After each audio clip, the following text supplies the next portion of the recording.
Joseph. A Roller Coaster Life. Part 1. Based on a story from the Bible, slightly altered for brevity. Not many people have had as many ups and downs in their lifetime as did Joseph of the Old Testament. Joseph had 11 brothers, but he was his father's favorite son. The father, very unwisely, treated Joseph special in front of the others. He once bought Joseph an expensive colorful coat, something he had never done for the other brothers. Because Joseph was his father's favorite, Joseph's life was good. But also because of Joseph's special treatment, the brothers became jealous. They decided to kill Joseph when he was about 17 years old. They were all out in the fields working when they came across a deep pit. They threw Joseph down into the pit. Fortunately for Joseph, a group of traveling traders was passing nearby. So the brothers decided to sell Joseph to the traders instead, for 20 pieces of silver. Joseph was now a slave and was taken abroad to Egypt. The brothers put animal blood on Joseph's coat and took it to his father and told him that a wolf had killed him.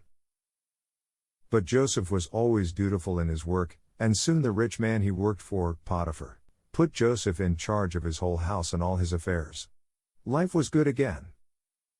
But one day, Potiphar's wife wanted to have an affair with Joseph. Joseph refused. The wife became angry and began screaming that Joseph was trying to rape her.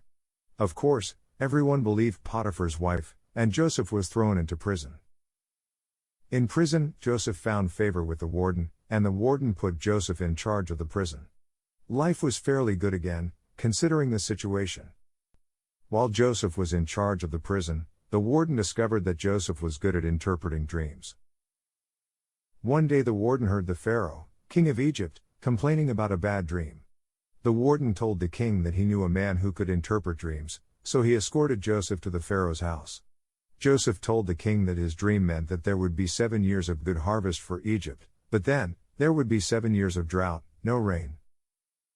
The king trusted Joseph and put him in charge of storing food in order to prepare the country for the coming famine. Because Joseph was wise and responsible, the king later put him in charge of the entire kingdom. He made him governor over all the country. Only the Pharaoh himself had more power than Joseph. So life was good again. Even with his new position and riches, Joseph missed his family, and that is part 2 of this story.